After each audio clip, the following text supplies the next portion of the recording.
Welcome students. स्वागत है आपका मेरे YouTube channel Hindi made easy में। और आज हम महाभारत की श्रृंखला में करने जा रहे हैं पाठ 20 यक्ष प्रश्न। बच्चों, इससे पहले आपने देखा कि मायावी सरोवर के पास जाकर चारों पांडव जो कि पानी की तलाश में वहाँ पहुँचे थे, और क्योंकि वहाँ पर उन्होंने एक अदृश्य वाणी जो उन्हें बार बार रोक रही थी पानी पीने से, वो नहीं रुके। उन्होंने कोई प्रश्नों के जवाब नहीं दिए और उन्होंने जल ग्रहण कर लिया। इस कारण से वो मृत हो गए। तो आगे देखिए कि क्या होता है। यक्ष प्रश्न। युधिष्ठिर उसी विषैले तालाब के पास जा पहुंचे जिसका जल पीकर उनके चारों भाई मृत से पड़े हुए थे, मर ही गए थे। यह देखकर युधिष्ठिर चौंक पड़े। असह्य शोक के कारण उनकी आंखों से आंसू बह चले। अब एक तो वनवास के दौरान वैसे ही वो बहुत परेशान थे। 12 वर्ष उनके जो है वो पूरे होने वाले थे, और इसी कारण से पांचों पांडव यही विचार कर रहे थे कि अब 13वां जो अज्ञातवास उनको 13वां वर्ष बिताना है, वो कहाँ बिताएं, कैसे करें। इसी उधेड़ बुन में बैठे हुए थे कि तभी उनके पास एक ब्राह्मण आ गया, और उस ब्राह्मण ने बताया कि आश्रम में उनके एक हिरन आया और वहाँ पहुंचकर वो अपने सींगों में अरणी नाम की जो है लकड़ी को साथ में ही ले गया, जो सींग में उसके फंस गई। अब ये अरणी क्या होती है? ये ऐसी 2 लकड़ियाँ होती थी जिन्हें रगड़कर अग्नि उत्पन्न होती थी। वो उससे हवन इत्यादि कर पाते थे। तो उन्होंने उनसे मदद मांगी। इसी कारण से चारों भाई युधिष्ठिर सहित यानी पांचों पांडव जो है उस हिरन को ढूंढते ढूंढते जो है उन्होंने ये वन में समय बिताया, और अंत में उन्होंने वो अरणी प्राप्त की और ब्राह्मण की मदद करी। इसी कारण से वो थक गए थे और थकान के कारण उनको प्यास लग गई, और आपने देखा कि मायावी सरोवर के पास पहुंचकर 4 पांडव तो मृत हो गए। अब क्या हुआ कि ये सब देखकर जो है युधिष्ठिर की आंखों में आंसू एकदम से आ गए कि मेरे भाइयों को ये क्या हो गया। कुछ देर यूं बेलाप करने के बाद युधिष्ठिर ने जरा ध्यान से भाइयों के शरीरों को देखा। उन्होंने देखा मेरे भाइयों को हुआ क्या है, और अपने आप से कहने लगे यह तो कोई माया जाल सा लगता है। आसपास जमीन पर किसी शत्रु के पांव के निशान भी तो नजर नहीं आ रहे। तो जरूर कोई ये माया है जिसके कारण ये चारों जो है वो बेहोश हो गए हैं। हो सकता है कि ये भी दुर्योधन का कोई षड्यंत्र हो। संभव है पानी में विष मिला हो। यानी उन्होंने सोचा या तो ये दुर्योधन के द्वारा कोई और चाल चली गई है जिसके कारण ये चारों शिकार हो गए, और फिर हो सकता है पानी में जहर हो। तो सोचते सोचते युधिष्ठिर भी प्यास से प्रेरित होकर तालाब में उतरने लगे, और इतने में वही वाणी सुनाई दी। अब उनको भी जैसे ही वो पानी पीने के लिए एकदम तत्पर हुए तो तभी उन्हें आवाज सुनाई दी। युधिष्ठिर ने ताड़ लिया कि कोई यक्ष बोल रहा है। युधिष्ठिर बहुत बुद्धिमान थे और उनको पता चल गया कि ये और कोई नहीं हो सकता, ये तो यक्ष बोल रहे हैं। तो बच्चों, यहाँ पर एक चीज और आप जानो कि यक्ष होते कौन हैं। अगर हम अपने प्राचीन काल से जो एक जाति व्यवस्था देखें तो सबसे ऊपर तो होते हैं ईश्वर, और उनके बाद होते हैं सुर, असुर, उसके बाद दैत्य, राक्षस, और अगली जो श्रेणी आती है वो आती है यक्ष की। तो ये कुछ जातियां होती थी जो कि पहले हर जाति के इस तरीके से ये विभाजन होते थे। तो ये यक्ष जो है वो शापित देवता होते थे, जो कभी देवता थे और उनको कोई शाप मिल जाता था तो उनको यहाँ पर पृथ्वी पर निवास करना पड़ता था, और जो मनुष्य की ही सहायता से दोबारा जो है वो देवता बन जाते थे। और एक बात और भी ऐसी मानी जाती है कि जो जमीन के नीचे खजाना है ना, उसकी रक्षा भी यक्ष ही करते हैं। तो एक तरीके से ये वन के रक्षक होते हैं। तो यहाँ पर युधिष्ठिर को एकदम से ये आवाज़ सुनकर आभास हुआ कि ये हो ना हो कोई यक्ष है। उन्होंने बात मान ली और बोले, आप प्रश्न कर सकते हैं। यक्ष ने कई प्रश्न किए जिनके उत्तर युधिष्ठिर ने दिए। प्रश्न किया, मनुष्य का साथ कौन देता है? यक्ष के ये प्रश्न को सुनकर युधिष्ठिर बोले, धैर्य ही मनुष्य का साथी होता है। यानी सबसे ज्यादा आवश्यक क्या है? धैर्य। तो अगर मनुष्य के पास धैर्य है तो वो किसी भी परिस्थिति का सामना कर सकता है। आगे देखिए, यक्ष प्रश्न करते हैं कि कौन सा शास्त्र या विद्या है जिसका अध्ययन करके मनुष्य बुद्धिमान बनता है? तो युधिष्ठिर बोले, कोई भी शास्त्र ऐसा नहीं है, महान लोगों की संगति से ही मनुष्य बुद्धिमान बनता है। तो केवल शास्त्र पढ़ लेने से जो कोई भी व्यक्ति बुद्धिमान नहीं बन सकता, उसे लोगों की संगति में भी जो कि महान हो उनके साथ संगति से वो बुद्धिमान बनता है। यक्ष प्रश्न करते हैं कि भूमि से भारी चीज क्या है? तो युधिष्ठिर बोले, संतान को कोख में धारण करने वाली माता भूमि से भी भारी होती है। तो यहाँ पर माता को भूमि से भी ज्यादा महान बताया गया है। क्यों? क्योंकि वो 9 महीने अपनी संतान को पाल पोस के उसको जन्म देती है। तो यहाँ उन्होंने माता को भूमि से भी भारी बताया है। यक्ष प्रश्न करते हैं कि आकाश से भी ऊंचा कौन है? तो युधिष्ठिर बोले, पिता। यानी कि जो बच्चों का पिता है वो आकाश से भी ऊंचा माना जाता है। यक्ष प्रश्न करते हैं, हवा से भी तेज चलने वाला कौन है? तो युधिष्ठिर जवाब देते हैं कि मन। और आपको पता है मन जो है वो हमारा इतना चंचल है और इतनी शीघ्रता से कोसों दूर पहुंच जाता है कि हम कल्पना भी नहीं कर सकते। यक्ष प्रश्न करते हैं कि घास से भी तुच्छ कौन सी चीज होती है, यानी तिनके से भी तुच्छ? तो वो है, युधिष्ठिर बोले, चिंता। इतनी तुच्छ होती है चिंता कि दिखाई नहीं देती लेकिन अंदर ही अंदर खा जाती है। आगे यक्ष प्रश्न करते हैं, विदेश जाने वाले का कौन साथी होता है? यक्ष का प्रश्न सुनकर युधिष्ठिर उत्तर देते हैं कि विदेश जाने वाले का साथी विद्या होती है। यानी जो हमारी पढ़ाई लिखाई है वही विदेश में काम आती है, वो हमारा सबसे बड़ा साथी है। इसके बाद यक्ष प्रश्न कर रहे हैं कि घर ही में रहने वाले का कौन साथी होता है?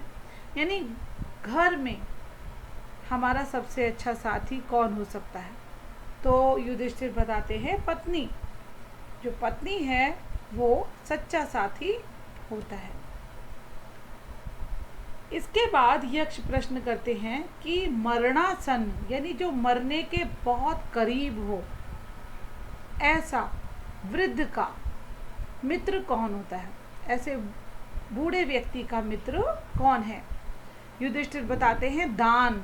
क्योंकि वही मृत्यु के बाद अकेले चलने वाले जीव के साथ साथ चलता है। यानी किए हुए दान पुण्य जो है वो हमारे साथ जाते हैं। इसके बाद यक्ष प्रश्न करता है कि बर्तनों में सबसे बड़ा कौन सा है? तो युधिष्ठिर बोले, भूमि ही सबसे बड़ा बर्तन है जिसमें सब कुछ समा जाता है। यहाँ पर पंच तत्व सब समा जाते हैं इसमें। इसके बाद यक्ष प्रश्न करते हैं कि सुख क्या है। तो युधिष्ठिर बताते हैं, सुख वह चीज है जो शील और सच्चरित्रता पर स्थित है। शील यानी कि हमारा स्वभाव और हमारा अच्छा चरित्र, इस पर ही हमारा जो है सुख आधारित होता है। उसके बाद यक्ष कहते हैं कि किसके छूट जाने पर मनुष्य सर्वप्रिय बनता है, यानी ऐसी क्या चीज है जो हमसे छूट जाए। तो युधिष्ठिर बोले, अहम भाव के छूट जाने पर, यानी जो अहंकार है, घमंड है, वो छूट जाए अगर, तो मनुष्य सबका प्रिय बन जाता है। उसके बाद यक्ष पूछते हैं कि किस चीज के खो जाने से दुख नहीं होता। उन्होंने पूछा कि वैसे तो कोई भी चीज खो जाए तो व्यक्ति बहुत परेशान हो जाता है, लेकिन ये ऐसी चीज क्या है जिसके खो जाने पर दुख ही नहीं होता।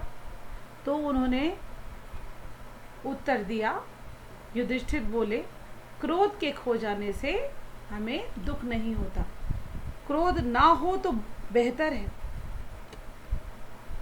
आगे यक्ष पूछते हैं कि किस चीज को गवाकर मनुष्य धनी बनता है, यानी ऐसी क्या चीज है जो मनुष्य अगर खो दे, गवा दे, तो वो धनी बन जाता है। तो युधिष्ठिर बोले, लालच को, यानी जो लोभ है, लालच है, अगर उसको वो खो देता है, गंवा देता है, तो मनुष्य धनी बन जाता है, क्योंकि वो संतुष्ट हो जाता है। अगला प्रश्न देखिए, जब यक्ष करते हैं, संसार में सबसे बड़े आश्चर्य की बात क्या है, यानी ऐसी क्या चीज है जो आश्चर्य से भरी हुई है। युधिष्ठिर इसका उत्तर देते हुए कहते हैं कि हर रोज आंखों के सामने कितने ही प्राणियों को मृत्यु के मुंह में जाते देखकर भी बचे हुए प्राणी जो ये चाहते हैं कि हम अमर रहें, यही महान आश्चर्य की बात है। यानी सामने देख रहे हैं कि किसी भी व्यक्ति की मृत्यु हो रही है, पर वो उसी से जो है वो बचना चाहते हैं, और ये क्या चाहते हैं कि हम अमर रहें, हमें ऐसा कभी ना हो। तो ये इससे बढ़कर आश्चर्य की और क्या बात हो सकती है। इसी प्रकार यक्ष ने कई अन्य प्रश्न भी किए और युधिष्ठिर ने उन सबके ठीक ठीक उत्तर दिए। अंत में यक्ष बोला, राजन, मैं तुम्हारे मृत भाइयों में से एक को जीवित कर सकता हूँ, तुम जिस किसी को भी चाहो वह जीवित हो जाएगा। अब यक्ष ने यहाँ पर ऐसा प्रश्न कर दिया और ऐसी शर्त रख दी कि केवल एक ही जीवित हो सकता है। तो युधिष्ठिर ने पल भर सोचा कि किसे जीवित कराऊं। थोड़ी देर रुककर बोले, मेरा छोटा भाई नकुल जी उठे, यानी अगर आपको जीवित ही करना है तो मेरे भाई नकुल को जीवित कर दीजिए। युधिष्ठिर के इस प्रकार बोलते ही यक्ष ने सामने प्रकट होकर पूछा। अब यक्ष उनके एकदम सामने आ गए, वो देख रहे थे सामने, और उन्होंने पूछा, युधिष्ठिर, 10,000 हाथियों के बल वाले भीमसेन को छोड़कर तुमने नकुल को जीवित करवाना क्यों ठीक समझा? मतलब तुम चाहते तो अपने भाई भीम को जीवित करवाते, जो तुम्हारा साथ देता, जो कि इतना बलवान है, 10,000 हाथियों का जिसमें बल है, और तुमने नकुल को जीवित कराया। युधिष्ठिर ने कहा, यक्षराज, मैंने जो नकुल को जीवित करवाना चाहा वह सिर्फ इसी कारण कि मेरे पिता की 2 पत्नियों में से माता कुंती का बचा हुआ एक पुत्र तो मैं हूँ। मैं चाहता हूँ कि माता माद्री का भी एक पुत्र जीवित हो उठे। तो वो अपनी दूसरी माता माद्री के बारे में सोचते हैं कि उनका भी तो एक पुत्र जीवित रहना चाहिए, जिससे हिसाब बराबर हो जाए। अतः आप कृपा करके नकुल को जीवित कर दें। तो इस बात से यक्ष बहुत खुश हो जाता है। और उसके बाद क्या हुआ देखिए, पक्षपात से रहित मेरे प्यारे पुत्र, उन्होंने क्या कहा कि तुम ऐसे पक्षपात से रहित हो, यानी कि चाहते तो अपने सगे भाइयों को कराते, तुम्हारे चारों ही भाई जी उठे, यानी कि तुम्हारे उन्होंने यक्ष ने क्या वर दिया, ये वरदान दे दिया कि तुम्हारे चारों भाई जीवित हो जाएं। उन्होंने युधिष्ठिर के सद्गुणों से मुग्ध होकर, यानी अच्छे गुणों से खुश होकर उन्हें छाती से लगा लिया, उन्हें गले लगा लिया और आशीर्वाद देते हुए कहा, 12 बरस के वनवास की अवधि पूरी होने में अब थोड़े ही दिन बाकी रह गए हैं। 12 मास तक तो जो तुम्हें अज्ञातवास करना है वह भी सफलता से पूरा हो जाएगा। मन ही मन उन्होंने आशीर्वाद दिया इस बात का, तुम्हें और तुम्हारे भाइयों को कोई भी नहीं पहचान सकेगा, तुम अपनी प्रतिज्ञा सफलता के साथ पूरी करोगे। इतना कहकर धर्मदेव अंतर्ध्यान हो गए। तो आपको पता चला ये यक्ष कौन थे? ये थे यमराज, जो कि धर्मपिता इनके थे, युधिष्ठिर के। तो उन्होंने जो है ये सारे उनको आशीर्वाद देकर और वहां से अंतर्ध्यान हो गए, वहां से चले गए। वनवास की कठिनाइयां पांडवों ने धीरज के साथ झेल ली। अर्जुन युधिष्ठिर से दिव्यास्त्र प्राप्त करके वापस आ गया। तो उन्होंने इंद्रदेव से जो दिव्य अस्त्र प्राप्त किया था वो उनके पास था। भीमसेन ने भी सुगंधित फूलों वाले सरोवर के पास हनुमान से भेंट कर ली थी और उनका आलिंगन प्राप्त करके, यानी उन्हें जब वो गले लगाते हैं ना, तब 10 गुना अधिक शक्तिशाली हो गया था। मायावी सरोवर के पास युधिष्ठिर ने स्वयं धर्मदेव के दर्शन किए, अपने धर्म पिता के दर्शन किए और उनसे गले मिलने का सौभाग्य प्राप्त कर लिया था। वो भी उनसे जब गले मिले थे।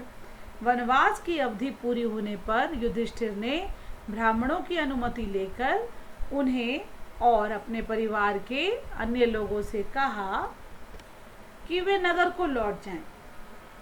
युधिष्ठिर की बात मानकर सब लोग नगर लौट आए और यह खबर उड़ गई कि पांडव हम लोगों को आधी रात में सोया हुआ छोड़कर ना जाने कहाँ चले गए।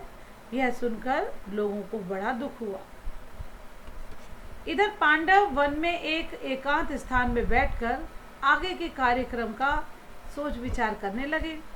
युधिष्ठिर ने अर्जुन से पूछा, अर्जुन बताओ कि यह 13वां बरस किस देश में और किस तरह बिताया जाए, मतलब अब ये जो 13वां बरस है हम कहाँ जाएं जहाँ से सुरक्षित रह पाए, जहाँ हमें कोई पहचान ना पाए। अर्जुन ने जवाब दिया, महाराज इसमें संदेह नहीं है कि हम 12 महीने बड़ी सुगमता के साथ इस प्रकार बिता सकेंगे कि जिसमें किसी को भी हमारी असली परिचय प्राप्त। अच्छा यही होगा कि हम एक साथ ही रहें। कौरवों के देश के आसपास पांचाल, मत्स्य, वहदेय, वाहलिक, दशार्ण, शूरसेन, मगध आदि कितने ही देश हैं। इसमें से आप जिसे पसंद करें वहीं जाकर रह जाएंगे। यदि मुझसे पूछा जाए तो मैं कहूँगा कि मत्स्य देश में जाकर रहना ठीक होगा। इस देश के अधीश राजा विराट हैं। विराट नगर बहुत ही सुंदर और समृद्ध है। मेरी तो ऐसी राय है, आगे आप जो उचित समझें। तो अर्जुन ने अपना जो है राय दी और बताया कि मत्स्य देश में जाकर ही रहना ठीक रहेगा। वहाँ के राजा विराट जो है वहाँ उनके पास हम सुरक्षित रह पाएंगे। युधिष्ठिर ने कहा, मत्स्य अधिपति राजा विराट बड़े शक्ति संपन्न हैं। दुर्योधन की बातों में भी वह आने वाले नहीं हैं, अतः राजा विराट के यहाँ छिपकर रहा जाए। तो उन्होंने फिर ये जो है वो आपस में राय कर ली कि अब वो राजा विराट के यहाँ छिपकर रहेंगे। तो इस प्रकार आपने देखा कि किस प्रकार से युधिष्ठिर ने धैर्य के साथ यक्ष के प्रश्नों का उत्तर दिया और अपने भाइयों को जीवित कराया, और आगे जो 13वां वर्ष है उनको अज्ञातवास में जो बिताना था उसके लिए उन्होंने आपस में विचार विमर्श किया और इस प्रकार से जो है उन लोगों ने राजा विराट के पास रहना उचित समझा। तो यहीं पर मैं विराम लेती हूँ।